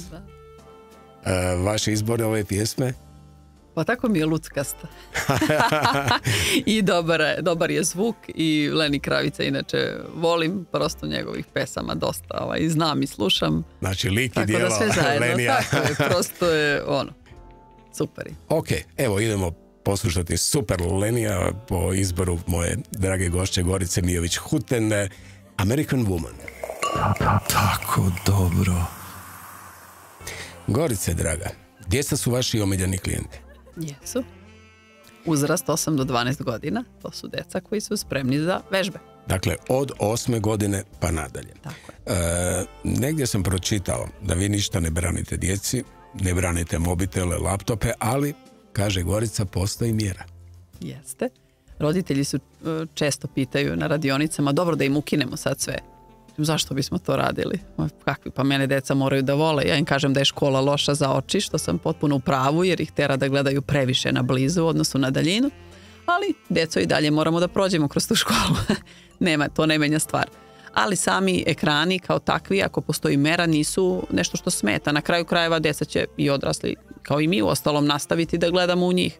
Ali to ne znači da treba da imamo problem sa vidom, jer postoje i ljudi koji to intenzivno rade, a nemaju problema. Te kad vid oporavimo, zapravo, nastavljamo u svom, kako kažem, prirodnom okruženju, a to i jesu ekrani. Ali sada znamo kako da vid testiramo i znamo kako da ga negujemo, a pod tim mislim, ako je loš osjećaj u očima, zamor, urade se vežbe relaksacije samo po potrebi. Vežbe za dioptriju nisu uopšte potrebne nakon što oporavite vid, jer možete vežbati ili dalje vidite jasno. Stoga samo stanite. Ovaj dio razgovora sam odlučio posvetiti upravo djeci, odnosno ovdje bih posebno molio da roditelji budu koncentrirani, jer će se mnogi prepoznati u onome o čemu ćemo razgovarati. Dakle, rekli ste od djeca od 8. godine pa nadalje. Dakle, za relevantan pregled očiju dijete bi trebalo po vama imati između 7 i 8 godina. Tako zaista izgleda, jer dijete mora da bude sposobno da da povratnu informaciju o tome kako vidi. Jer ako sad pričamo o očnim pregledima, pa se rade samo recimo na mašini, gdje kao sednemo, mašina izmeri dioptriju, to je to, ili se kod dece masovno radi širenje zenica kao nekakva procedura koja je na izgled neophodna da bi se merila dioptrija, dobijemo zapravo pogrešna merenja. Pored toga da se za dete mora odvojiti vreme da se objasni šta se testira, šta se od deteta očekuje, na šta da obrati pažnju, jer ako vi samo uvedete dete koje, ne znaju ni odrasli koji dođu prvi put šta će tamo da ih snađe, kako taj pregled uopšte izgleda. Dete pogotovo, i dosta se pravi grešaka jer se roditelji mahom, jer ni sami ne znaju, prosto su isključeni na tom pregledu, kao tu su, ali pregled obavlja zapravo optičar oftalmolog. A moje pitanje svima je, ko vidi kroz tvoje oči? Samo ti. Znači ja ne znam šta vidi dete, optičar, oftalmolog, ni mama ni tata. Dete je to koje mora da da povratnu informaciju u odnosu na šta se deluje. A za to treba imati određenu zrelost. Tako je. Testiranje koordinacije očiju kod djece. Dakle, neko vaše iskustvo govori o poražavajućoj statistici da svako 4. dijete ima problem s koordinacijom očiju. Tako izgleda, sad i više. Evo sad smo imali grupu u Beogradu, ja sam bila u Zagrebu ovde, kolega u Beogradu, od 15 učesnika dece, koliko su inače grupe, zajedno sa roditeljima, je bilo 10 učesnika dece sa problemima koordinacije. Od 15, 10. Tako je. Mislim da su sad već pola svake radionice, ako ne i to 2/3. Ponovno, ono što sam rekao, pa naglašavam da roditelji budu koncentrirani, jer ćemo sada dotaknuti pojam disleksije kod djece. Dakle, disleksija nije ljenost. Tako je. Disleksija nije niti nedostatak inteligencije. Apsolutno ne. 80% dece koja bivaju proglašena disleksičnim zapravo imaju neotkriven problem sa radom očiju, odnosno s koordinacijom očiju. Jer dete kad ima taj problem kreće u školu, ne zna ni da objasni kako vidi ili kako čita, a nema sposobnost da sa 2 oka lepo prati po stranici red slova koji čita, rečenicu. Već se nekad dešava da krene da čita jedan red, pogled skoči niže, nastavlja da čita nešto što je potpuno van konteksta. Ili da čita dete u 2 ravni, onako jedna je kao zoomirana, krupnija slova. Dakle, to su znakovi Tako je. Disleksije. To su znakovi ne disleksije, nego da postoji problem sa koordinacijom oči. A koji bi bili znakovi onda disleksije? Disleksija postoji, mislim, kao dijagnoza, ali njeni... Znači, recimo ona zamjena slova. Tako je. Znači, ono što je važno ovdje, da kažem da se ne zameša, jeste da ako dete ima problem sa čitanjem, prvo što treba proveriti je oči. Ako oči nisu razlog, onda imamo osnovu da testiramo dalje i da se ustanovljava da li dete ima neku drugu tu manu, jel? Tu vjerojatno mislite i na sporo čitanje. Tako je. Pa onda često s pogreškama. Jeste. Sa greškama ili zaključe dete ne voli da čita. Teškoće u učenju pravopisa. Apsolutno. Pisanju sastava. Apsolutno. Svako dete koje je sporo u tome, a već je zašlo 2., 3. razred, postoji problematika nekakva koju treba otkriti šta je. Pa zbunjenost u vezi lijevo-desno. Tako je, ali ne treba zaključivati ako sve to postoji bez da je provereno testom koordinacije, jer nekad oko ne beži. Ljudi misle moraš imati strabizam i onda je to svima vrlo očigledno i kažu da, dete ima taj problem ili osoba, jel? Ali nekad uopšte nije vidno, a problem postoji. Na standardnom očnom pregledu se ne testira koordinacija očiju, nažalost. A test je vrlo jednostavan, zahteva jedan konopac sa kuglicom na njemu ili čvorićem u koji se gleda. I test postoji preko 200 godina, uopšte nije, što kaže, od juče, niti zahteva posebnu tehnologiju. zahteva da znate i mislim da na internetu ljudi mogu i da pronađu prilično dobro uputstvo kako testirati koordinaciju očiju uz pomoć konopca ili na engleskom with a string. Slobodno možete pogledati. Da. Znakovito je čak i recimo izbjegavanje zadataka djece koja uključuju čitanje ili pisanje. Tako je. Tu je već onako paljenje. Tako je. Dete ako ima problem trudit će se da izbegne svaku moguću aktivnost, a to jesu čitanje i pisanje koje zahteva da oba oka na blizu rade zajedno, jer je to neverovatan napor. Ali evo, da na neki način ne bude sve ono što bi se reklo u bedu, ja sam pronašao neke poznate osobe sa disleksijom, ne biste vjerovali, Albert Einstein, tako je. Agatha Christie, Whoopi Goldberg, Steven Spielberg, Richard Branson. Ljudi su genijalni. To su bez obzira na ljudi koji su patili od disleksije. Tako je. Da li postoji na neki način mogućnost da se djecu testira na disleksiju kod kuće? Pa zaista ne. Zato je ipak potrebno stručno lice prema mom znanju i razumevanju. Druga stvar koja me zanima, utječu li emocije, odnosno emotivna stanja na vid djece? Recimo, odnosi unutar obitelji? Apsolutno da. Istraživanja su pokazala koje su radili psiholozi, vrlo intenzivna istraživanja, vrlo detaljna, da kod beba ili male dece, recimo ako roditelji dosta viču u kući ili se svađaju, ne razvije se sluh. Ista stvar se dešava sa vidom. Ako majka konkretno ne gleda svoje dete vrlo intenzivno, puno, tokom prvih mjeseci, prve 2 godine, znači taj da je prisutan kontakt očima, da je majka, također mame koje su menjale svoj izgled procedurama kao što je botoks, kao što su nekakvi, ne znam šta sve tu postoji, mimika je izgubljena, deca ne razviju empatiju, nemaju sposobnost da prepoznaju emocije, opet to ima veze, kažem i sa očima, sa vidom, ali postoje deca koja u 2. 3. godini razviju strabizam ako majka ne gleda dete onako kako to treba, nego je više onako opošljavanje i prosto žena nije prisutna, što moraju biti problematične sigurno situacije za nju, ali vrlo ima veze s tim. Dakle, velika je odgovornost roditelja i u tom međusobnom ponašanju u situacijama u kojima svjedoče djeca. Tako je, da. Usred velikih šokova imamo da se samo desi strabizam. Imala sam učesnike koji su svojevremeno izbjegli sa Kosova kada se kod nas dešavala problematika sa Albancima prosto i došli su u Beograd, dečak je imao 9 godina, mama je bila trudna sa drugim detetom, dečak je prosto od momenta od kad je stigao u Beograd jedno oko se isključilo i to je odlutalo baš onako na levu stranu, jako visoko pod kapak. Dete koje nije doživjelo nikakav udarac, ništa takvo se nije desilo. Znači vrlo imalo veze sa traumom koju on preživio. Stres. Tako je. I to smo rešili, verovali ili ne, kombinacijom treninga vida i porodičnim konstelacijama. Dakle, i roditelji su se uključili. Svi su učestvovali, da. Potpuno se spontano namestilo, jer ja se ne bavim konstelacijama, ali smo imali tu ženu koja jeste i radili su zajedno. Ja sam prevodila, baš sam prisustvovala, jer oni nisu ljudi znali engleski. Tako da njihov primjer je fascinantan. Dečak 2 nedelje vežbanja i oko se vratilo kako treba, ali rezultata nije bilo dok nisu urađene konstelacije. Tako da vrlo... I roditelji tako je. Nisu dovedeni u razgovor. Deca su jako osjetljiva, da. Ona vježba sa crvenom i plavom rižom ili pirinač, kako vi kažete. Navodno je to riječ o vježbama fokusiranja.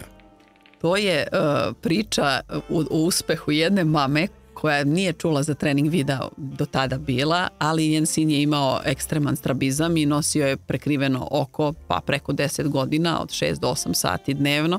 I ona je rekla, ja sam pronašla na internetu negde uputstvo da možete rižu obojiti u 2 boje i onda dete sedne 10 minuta tokom dana i odvaja gomilica, ne znam, crvena, plava, onako u krug kao 12 časova, jel da, samo različite boje. I onda tako vežba. I šta je ona žena postigla time zapravo?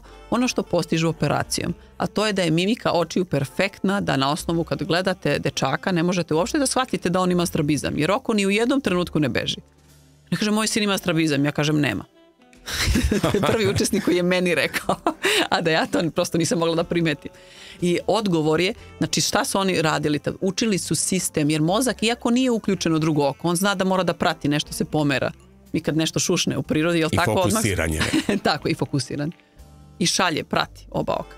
Imali smo učesnicu koja ima jedno oko slepo, gdje je bilo pitanje, to oko je počelo da beži jer nije više u upotrebi, znači estetski ne izgleda kako treba. I ona je došla prosto jer njoj savjetuju operaciju. Zamislite da vam rade operaciju na oku koje prosto nema slike više. Pitanje njeno meni je bilo da li ja mogu da radim vežbu, da ovo oko prosto koordinišem, da funkcioniše kao što je pre. Moj odgovor je bio ne znam, jer je to prvi put da imam nekog takvog. Probali smo, uspela je. Što će reći sve u mozgu. Čak i ako na oku nema slike, on zna da se objekat pomera i uputit će oba oka da prate, zato što je to prirodno šta on radi. Prirodno je da pratim, da smo bezbedni, da li je sve u redu. Je li točno, Gorica, da ste imali i slučajeve djece koja su imali dioptriju +8? Da. Koliko godina imaju, toliko i dioptriju. Neverovatno. I? A ima baku, deku koji imaju 70 ili ne znam koliko godina, svega dioptrija +2, 1,5. Kako je to moguće? Nikad odrasla osoba ne može koliko god godina da razvije tako visoke dioptrije kao što se daju deci. Mahom se daju pogrešne dioptrije i predimenzionirane, baš zato što dete nema razumevanje da učestvuje u sopstvenom testu na način da bira sebi dioptriju. Sva ta deca su mogla nositi i +4. Imali smo više dece sa dioptrijama, +8, +9, +7. I uspjeli ste to Tako je, apsolutno. anulirati? Da. Roditelji u čudu? Roditelji u šoku. Mama kaže, a da ja ipak njemu stavim +3 kad ide u školu. Nekog što? Jel zbog tebe, jel zbog njega? Jer dete vidi sve na testovima. Koji je razlog brže progresije oporavka vida kod djece? Kod dece neuroplastičnost mozga je neverovatna. Znači, mozak tek uči, razvija sinapse, bilo kakva navika, počeo od toga da drže olovku u ruci i da pišu, je za dete nova. Znači, svaki predmet s kojim se uhvati, sve u prirodi što dodirne, mozak uči, intenzivno uči. I sposobnost mozga da ono kad kaže upijaju kao sunđere, zaista je tako. Deca su fascinantni primjeri gdje za jedan vikend vežbanja nekada reše po 3-4 dioptrije. To su na nivou za mene svetskog čuda, iako to i vidim i svedočim tome, ja se svaki put iznenadim kao da li je ovo moguće. Ja se pitam da li je ovo moguće. Deca su neverovatna. Deca su neopterećena time da li su te vežbe naučno dokazane, ko je to rekao, ko je ova Gorica i tako dalje. Deca samo ako im je zabavno rade, jer kad vide da imaju progres, rade još više. Jer ta radost porodice, mislim roditelja, pre svega kad vide, kao ti to stvarno vidiš, pa vidi, ne zna koje tu slova pišu. Kao wow, efekat je neverovatan. I evo, kao šećer na kraju, žene, ali žene trudnice su nerijetko puta u strahu da će tijekom poroda biti ono, rekli bismo narodski belaja, s vidom zbog, naravno, naprezanja tijekom poroda. Ja nemam iskustva da je to u korelaciji uopšte. Da, postoji naravno, obzirom da sam i sama mama pa razumem o čemu se tu radi, znači taj pritisak taj strah treba opravdan, apsolutno ispustiti dole u stomak, a ne tokom naprezanja da se cijela glava zacrveni i da pucaju kapilari, znači to je sad stvar do tehnike i pripreme za porođaj, ako govorimo mislim o prirodnom porođaju. Ali zaista kod nas dođe puno trudnica ili puno mama koje su se porodile pa tu bude i bebica, mislim, zaista imamo i takve uslove. Nije se desilo do porasta, ne da ja znam. Jer i to ako se kaže, to nije ono sad oko 24 sata dioptrija je porasla za koliko? 1, 2, 0,5. 0,5 možemo da izmerimo više dioptriju na bilo koji novi pregled da odemo popodne, jer noćne preglede ne treba ići popodne. Či idete prepodne kad ste odmorni, kad je sistem fit, ne idemo popodne kad smo mrtvi umorni i zapravo treba da legnemo, mislim posle posla, svi su umorni. To nije dobro vreme za merenje dioptrije, no praksa je mnogih ljudi. Tako da nemam iskustvo iz ovog... Nije dobro ni za vaganje na večer. Ne, ni pošto, ne stajete na vagu uvečer. Došlo je vrijeme, Gorice draga, za još jednu pjesmu. Divno. Kemal Monteno. Nije htjela. Kako sam pametna. Da. Zašto? Jer zapravo se radi o jednoj od priča koju je Kemal Monteno jednom prilikom otkrio, da je ovu pjesmu posvetio bivšoj supruzi njegovog kolege i prijatelja koji je bio poznati pjevač, ali ona je voljela drugog pjevača i njegove pjesme i došlo je do razvoda. Da. Vam poznata ta pozadina priča? Ne. Eto. A zašto je Gorica odabrala tu pjesmu? Ja sam nju odabrala zato što kad slušam tu pesmu, ne znam, potpuno sam opuštena, taj Kemalov divni glas i zajedno, mislim, sa Oliverom Dragojevićem, naravno, gde god su se oni pojavljivali, je meni prosto predivno, umirujuće, drugačije. Mislim, ima puno balada, ajde da kažemo, koje su divne iz našeg ovde muzičke scene, ali oni su mi posebni. Ona pesme koje se uvijek vraćaš, koja ti ne može nikad dosaditi prosto. I onda kad si mi kazao, znači treba poslati 6, jao, kojih sa 6 ili 5. Ali toliko je bilo lako u stvari i brzo. Ok, evo mi smo odabrali upravo onu koju ste vi odabrali, dakle to je izvedba uživo, Kemal Monteno i Nije htjela. Tako dobro. Gorice, po vama bi očni pregled trebao trajati barem 30 minuta. I po meni i po onome što propagira Svjetska zdravstvena organizacija. A zašto onda kad dođete ovdje kod nas, kod recimo oftalmologa ili optičara, ono Časko. Vidiš, ne vidiš ovo, Tako je. I za 5 minuta next. Da, to je deljeno iskustvo mnogih ljudi, zaista da pregled traje izuzetno kratko i da se radi samo na mašini u suštini. Mašine nisu iste od ordinacije do ordinacije i ne postoji mašina koja će izmeriti nikome vid sa 100% preciznošću iz razloga što takva mašina nije moguće napraviti uopšte. I po najbolje mašine po deklaraciji proizvođača tvrde da je preciznost negde oko 80%. 20% greške zna da bude 4 reda slova na optometrijskoj tabli, što uopšte nije malo, to je nekad i cela dioptrija kod nekih ljudi. Znači, samo greške koju pravi mašina. Da bi test bio ispravan i odrađen onako kako treba, da mi zaista oprobamo te dioptrije i vidimo koja je prava za nas, mora se odvojiti vreme. Da se stave one naočare metalne i da se menjaju staklići, kao što su to nekada radili stari oftalmolozi koji su to nosili u koferu, onako koferče, pa dođe, pa otvori, pa ćaska. Kakav je vid bio tvom deki, pa baki, pa tebi. Mislim, ljudi su uzeli vreme za takav test, jer svaki put kada probamo novu dioptriju treba da malo s njom sedimo, 1-2-3 minuta. Da se to asimilira. Ne da se radi brza zamena. Aha, jasno, nije jasno, jasno, sledeće. Jasno, dakle, na 3-4 minute bi trebalo da to... Apsolutno. Da bi mogli da procenimo uopšte kako se naše oči osjećaju s tom dioptrijom, a onda naravno i kako vidimo. Jer to su dve komponente. Sam ja, Gorice, dobro upamtio na početku našeg razgovora. Rekli ste da se svi na neki način rađamo dalekovidni. Da. Svi imamo plus dioptriju. Ovu koja se danas, mislim, koja kad se ustanovi kod dece je nešto što je odmah momentalno za korekciju. Uz objašnjenje da to mora tako, zato što deca će sad gledati na blizu jer uče da čitaju, pišu i to će biti izuzetno naporno. Potpuno pogrešna praksa, jer dete vidi da čita i piše, a vidi da na daljinu dalje nego neko ko nije dalekovid. I to je nešto što zaista ne treba korigovati, to je blagoslov. Isto tako mislim da je točno, da sam dobro percipirao, da nitko nema fiksnu dioptriju. Ne. Znači, dioptrija od jutra do mraka varira. Postoje. I to je normalna pojava. Iz vašeg iskustva, sad će poskočiti optičari, naočale, ok, i leće nisu dobre. Budući da, kako kaže Gorica, negdje sam to vidio, diše preko rožnjača. Pa da, naše oko zaista kad se stavi leće, ne dešava se razmjena kiseonika kako je to potrebno. Zato i postoje takozvana gas propusna leća, mislim, ali ni ona nisu, kako da kažem, idealna. Jesu verovatno bolja, ali su loše rešenje u svakom slučaju. I naše oči mahom imaju ograničenje koliko dugo mogu nositi sočiva. Postoje fascinantni primjeri gde ljudi nose po 40-50 godina bez ikakvih oštećenja, ali na treningu vida mi imamo dosta učesnika koji nakon 20-25 godine nošenja sočiva zapravo imaju onu ablaciju retine. Ne kažem da je to baš direktna posljedica toga, ali rizik je povećan dosta kod ljudi koji nose sočiva. Relaksirate li vi oči? Da. Aktivno gledanje. Kad nemam rekvizite, topli, hladni peškirići, toga već ima na društvenim mrežama, često objavljivano.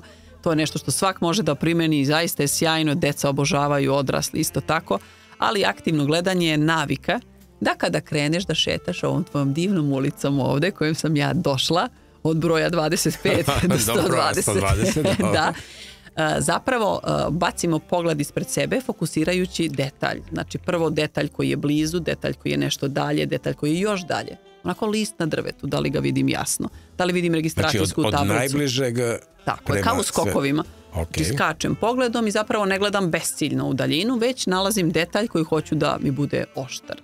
u momentu kada šetam. Znači, takve prakse nek ljudi imaju 5 minuta dnevno. Dalje, i onda skok na još dalje. Tako je, pa onda možeš nazad. I tako se relaksiraju oči. Apsolutno. To je kako je priroda namenila da gledamo, zapravo. Ne fiksno na zakucanu udaljenost laptopa ili knjige ili telefona. Dobro, ali meni se više sviđa, to sam vidio na jednom od vaših nastupa u ne znam kojem podcastu, ta kineska akupresura. Jeste, jako prijatna, divna za oči. I važna, ta vežba također možete pronaći na YouTube-u, zove se vežba za protok energije u očima.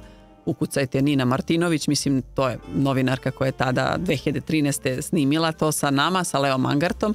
Vežba je sjajna, ako uradite vežbu i osjećate da su tačke oko očiju bolne ili osjetljive, te koje masiramo kada radimo vežbu, vežba je važna za vas. Postoje ljudi koji urade vežbu, nemaju nikakvu senzaciju, takvu, vežba nije, nije potrebna.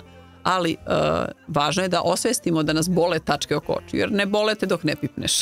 To je ono što je zapravo zabrinjavajuće, ali se tu zapravo nalazi blokirana energija. Niko nije ništa istegao. Dakle, to postoji na YouTube-u i to se može vidjeti. Topla preporuka. Apsolutno. Radite vežbu dok god ne prođe. Ne znači 100 puta na dan, ali 5-6 vežbi tokom dana ili kroz par dana. A može biti i vrlo znakovita za potencijalno neke probleme koje su u očima, ako neke od točaka koje se dodiruju ukažu na bol. Nekad ljudi otkriju da imaju problem sa sinusima, jer to im je kao nešto bilo normalno ili neprimećeno, ali zapravo može biti. Da. Ok. Leti vrijeme i lete pjesme. Došli smo, vjerovali ili ne, do predzadnje pjesme koje ste odabrali. U stvari čak vjerojatno zadnje, a ja sam sebi uzeo dopuštenje da vam na neki način darujem zadnju. Pavarotti i James Brown. Ja se rastopim. Da. Čujem njih dvojica. It's a man world. Dakle, to je ta njihova izvedba koja je održana davne 2002. godine, točnije 28. svibnja, na dobrotvornoj večeri Pavarotti i prijatelji. Dakle, u Modeni, Italija, koncert je bio humanitaran i namijenjen prikupljanju sredstava za angolske izbjeglice u Zambiji pod UNHCR-om. I sad ono najvažnije, a to ste i vi apostrofirali u zagradi ove želje, njihov glasovni spoj zapanjuje. Dakle, Brown kao Godfather of Soul, a Pavarotti kao King of the High CS. Ujedno moćan i sofisticiran, bez preglasne dominacije jedni nad drugima, i trenuci kada Brown onako ceremonijalno prepušta mikrofon Pavarottiju, prinosi se taj osjećaj poštovanja i uzajamnog divljenja. To je neverovatno vidjeti. Da. Svi koji su s Pavarottijem pevali, ima više izvedbi različitih pevača, znači to je ono, očima jasno je pred kim su. A tek kad krene refren na talijanskom, onda je to dodatno isticanje univerzalnosti te pjesme. Iako govori o tom muškom svijetu, duet pokazuje kako umjetnost ipak nadilazi i spol, ali i kulturu. Tako je. Idemo poslušati zajedno Luciano Pavarotti i James Brown. Tako dobro. Što ćemo za kraj? O najvećem zlu za naše oči, a to su, žarulje u stanu, ekrani, televizori, kompjutori, laptopi, mobiteli. LED žarulje, posebno one hladnijeg tona, one od 4000 do 6500 Kelvina, koje se često koriste u uredima i radnim prostorima i koje emitiraju više plavog svjetla. Kako pomoći očima opterećenima plavim svjetlom? Pa pre svega u svom domu makar možemo da utičemo na to kakva je rasveta, pa treba zameniti da su sijalice onako malo žuće boje. Znači radi se o temperaturi, ne o sad vatima, znači ne jačina sijalica, to je stvar tipa da li je to glavna rasveta ili ambijentalna, ali je važno imati sijalice 2,5, 3,5 do 4000, to je negde najprijatnije za naše oči. Najstabilnija svetlost, najsličnija dnevnom svetlu, znači gdje imamo ceo spektar boja. Kako to da proverite? Pa uzmete ono što kaže dugine boje, stavite ispod sijalice i vidite ovo je sve nešto bledunjavo. Znači nisu onako boje tople, jarke. Tako se može testirati i naravno piše na sijalicama, pa ljudi mogu odabrati za sebe i to zameniti. Što se tiče digitalnih ekrana, Laptopovi i kompjuteri treba ih držati podalje od sebe kada kuckamo, kada radimo na njima. Idealno bi bilo 80 do 90 cm udaljenosti. Problem je što stolovi nisu toliko duboki. Ovaj je savršen, na primjer. Ali to je nešto što valja prilagoditi, posebno kada su deca u pitanju, jer deca imaju tendenciju da jako blizu primiču ekran. Također postoji zaštita koja je korisna i ja bih rekla daleko bolja od one u naočarima, antirefleks, razne neke dodaci koji se stavljaju za zaštitu. To je problematično jer se ne nalazi na izvoru svetla, već je na staklu. Znači onda ne neutrališemo izvor, kakva je poenta. Čak govorimo i o naočarama koje su fotogrej. Tako je, fotogrej ni pod razno ne treba nositi jer su to pandam naočarima za sunce, jer kada izađete napolje, one zatamne, znači što pravi problem čak i do nivoa zdravstvenih problema. Jer dajemo opet ovom gore i našim žlezdama pogrešne informacije za lučenje hormona, zaista. I o tome su brojni stručnjaci pisali i zaista nije pametno. Ali ekrane suštinski se mogu zaštititi folijom. Firma, kompanija okushield.com, što kaže nije reklama, nemam ja ništa od toga, ali Britanci su u pitanju, možete poručiti za svoje ekrane, staviti... A to je folija. Tako je, nalepi se na ekran, može se i skinuti. Ako nemate veličinu za svoj uređaj, kupite slobodno malo veću, pa možete iseći, to su se snalažljivi moji učesnici snašli. Tako da to bi bila za sada po meni najbolja zaštita. Džaba blue light filter opcija, džaba kad smanjimo onaj kao brightness na telefonima, to nije dovoljno, jer plava svetlost ide od jutarnje svetlo plave do noćno teget. Ceo spektar je taj koji zrači zapravo. I kao šećer na kraju, zaboravite na mobitel i čitanje s laptopa prije spavanja. Prije spavanja, barem sat vremena, ništa od toga. I što je još reći na kraju? Radionice, online treninzi, videa kod vas postoje? Tako je. Postoji online trening videa, odvija se putem Zooma, također Zoom aplikacije, također tu je instruktor, znači što kaže živ čovjek radi sa vama. Male su grupe i zaista je fokusirano individualni pristup, način rada. Za razliku od uživo gdje imamo veće grupe učesnika i dele se upravo po sličnim problemima. Koliko vježbe vremenski traju? Vežbe vremenski, bilo koju vežbu da uradite je negde 2 do 3 minuta, najviše, čak i mi ispod minute. Postoje vežbe, zavisi za koji problem sa vidom. Ne treba vam puno fokusa u momentu kad ih radite, ali je potrebna dobra organizacija u smislu da te alatiće koje dobijete za rad imate svuda. Na poslu, u kupatilu, pored četkice za zube, u kuhinji, u kancelariji. Prosto da vam budu na očima dok se ne stekne jedna rutina, da su te vežbe isto nekakav prioritet u nekom periodu oporavka. Da vam savjest onako. I samo se onako podsjetite, ovo nije zauvek, ovo nije zauvek. Tako sam ja radila, ovo nije zauvek, doći će kraj. Ne, vaša priča je nevjerojatna. Dakle, ja ne znam koji bi trebao biti žešći dokaz osobe koja je meritorna da govori o tome kao što ste vi, Gorice. Za kraj, što reći o onim famoznim crnim naočalama sa rupicama? Rupičaste naočare, pored toga što izgledamo čudno sa njima, zapravo imaju taj efekat kao kada virimo kroz ključaonicu i onda prosto se izoluje, periferni vid nije u funkciji, nego je sav fokus zapravo na prosto tunelčiću. Kod rupica, naočara sa rupicama je još to fokusiranije i zapravo zbog toga je vid oštri. Međutim, kada ih skinemo, opet vid je slab. Tako da u tom smislu ne popravljaju vid, ali ih ljudi nekad koriste umjesto naočara za čitanje i mnogo im više prijaju. Recimo još i to da Gorica dolazi ponovno u Zagrebu u 10. mjesecu. Tako je, da. Pa radujemo se da nam opet dolazite, a vjerujem da uvijek uživam, ja se obradovati one koji su slušali ovu emisiju i koji će naravno gledati naš podcast. Za kraj, za koga Gorica navija? Za Partizan? Boga mi Partizan, tata je tako insistirao. Čekajte, ovdje postoji meni jedna nelogičnost za kraj. Naime, vi ste igrali ste košarku u Beopetrolu i Crvenoj zvezdi. I kako sad? Kako ste to informacije pronašli? Pa čujte, Radio Nacional. Da, tako je, sve znamo, dođemo do svih informacija. Da, pa to je bilo onako, ja sam to gledala onako prilično pragmatično, nisam se nešto sekirala, nervirala. Ja, ovo je tim za koji igram, ovo je tim za koji navijam. A tata? Kad igramo protiv Partizana, se igra ozbiljno da ih pobedimo. Mislim, to je, tata je, mislim, on je bio na najvećim mukama kad je čerka igrala, ali se teši, ovo je kratko, sad će čerka u Ameriku na studije, pa nema ništa od toga. Da. Gorice, bilo mi je veliko zadovoljstvo. Radujem se što ćemo se vjerojatno ponovno vidjeti u 10. mjesecu. Za kraj ćemo poslušati, kao što sam rekao, jednu pjesmu za koju sam smogao hrabrosti i dopuštenja da ju ja odaberem za vas, a ja obožavam tog čovjeka, Bajaga i Instruktori. A pjesma već antologijska, godine prolaze, dakle ta univerzalna tema prolaska vremena, nostalgičnih promjena koje donose godine. Evo, prošle godine na proslavi, pa to je već bilo 40 godina benda, na Ušću u Beogradu, publika je u glas pjevala baš ovu pjesmu, stvarajući naravno snažnu emocionalnu vezu. Ta pjesma je na neki način fenomen. Kroz godine je postala kolektivna emotivna točka, snažan most između izvođača, publike i podsjetnik na promjene i trajanje u vremenu. Mi smo dosta toga dotaknuli i kroz vaše vrijeme, tijekom proteklih ovih 14 godina, od one 2011. pa do ove 2025. I sretni smo što ste svjedočili uspješnosti onoga što danas profesionalno radite, a to je trening vida. I na tome vam je velika, velika hvala.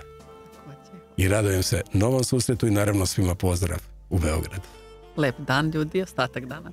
Hvala puno, Gorice. Slušali ste Tako dobro. uz Ljudevita Grgurića Grgu. Tako dobro.